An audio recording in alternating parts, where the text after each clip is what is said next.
Tudo bem, pessoal?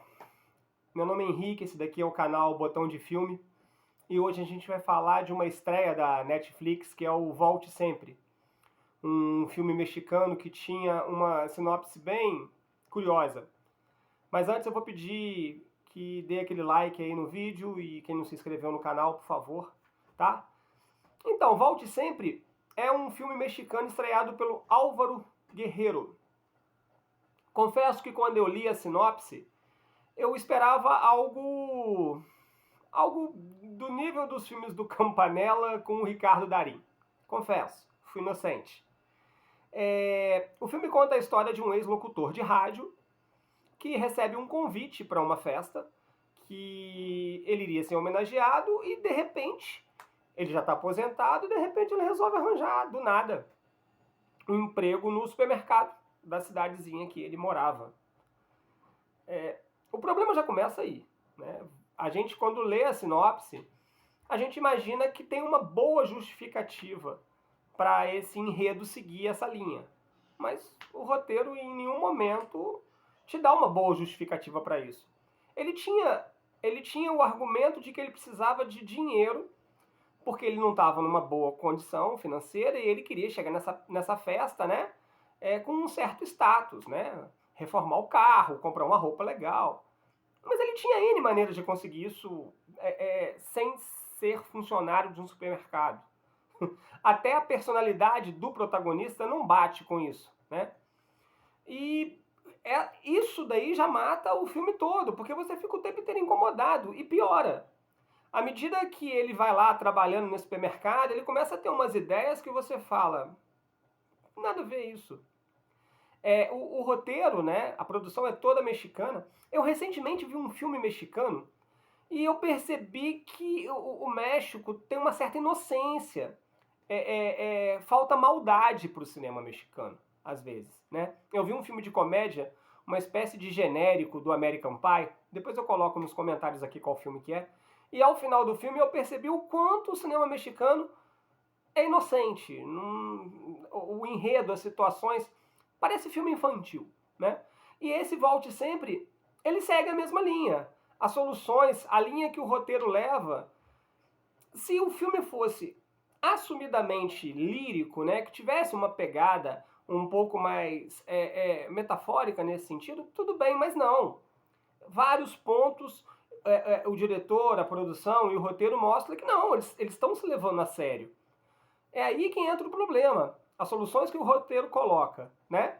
Junto com um elenco, leia-se o protagonista sem o menor carisma, sério, você não consegue ter empatia nem positiva e nem negativa pro personagem principal, né? O ex-DJ, né, o ex-locutor de rádio, ele é chato.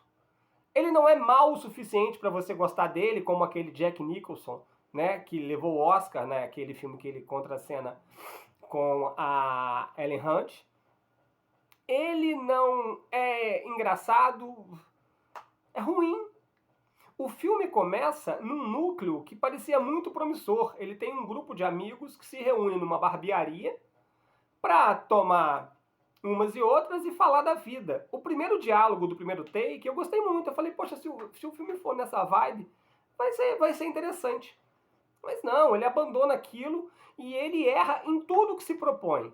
Ele erra quando ele tenta ser um estudo sobre a velhice, os sonhos que a gente perdeu.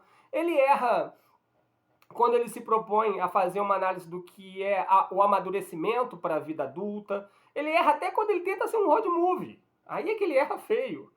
Porque é uma cena totalmente deslocada no meio do nada do filme. E uma das coisas que me incomodou, mas me incomodou assim demais, eu juro que eu pensei seriamente em parar de ver o filme, foi a falta de senso de realidade com o mundo atual. O filme se passa em 2022 e é inadmissível em 2022 que alguém não receba informações do que acontece no mundo. Não só o protagonista, você vai dizer, poxa Henrique, mas o protagonista era um senhor meio dinossauro, talvez ele não tivesse internet no celular, beleza, mas os protagonistas jovens, sim, não é possível que alguém com uma faixa etária no México de 17, 18 anos não tenha acesso à internet. não tenha curiosidade, não passe o dia, né, fazendo isso. E os protagonistas usam aplicativos de conversa, então não tem justificativa. Eu estou dizendo isso porque a grande virada do roteiro que eles acham que vai emocionar o espectador, né? Eles soltam uma informação na cena final, que teoricamente seria a coisa mais pungente, né? Só que o espectador fica intrigado que ele fala, como eles não sabiam disso? Quando vocês assistirem um filme, vocês vão entender o que eu estou falando. Volte Sempre foi uma grande decepção, confesso. Para mim foi a bomba da Netflix recente, né? Mostra que o cinema mexicano tem que evoluir muito ainda para chegar no cinema argentino. Te incomoda em alguns pontos, erra quando tenta fazer comédia, erra quando tenta fazer drama, enfim, um desastre total. Para não dizer que não tem nada de bom, o elenco de apoio, né, os senhores idosos, que são os amigos do protagonista, eles salvam muito pouco, mas eles salvam quando eles estão em cena. É deles, né, as melhores piadas, os melhores momentos emotivos do filme. Porque o protagonista e a dupla central, né, o jovem que ele se relaciona lá no supermercado, que ele meio que pega como um aprendiz dele, né, sem passar nenhuma informação, essa relação dele com o jovem, então aí é que o filme errou, mas errou muito, porque não se aprofunda em nada. Se ele quer passar um exemplo de mau caratismo, isso não é aprofundado. Se ele quer passar um exemplo de bom caratismo, também não é aprofundado. Um equívoco total. Volte Sempre. Me desculpa, mas eu não vou voltar não. Beleza? Esse foi o vídeo de hoje e um abraço aí pra todo mundo.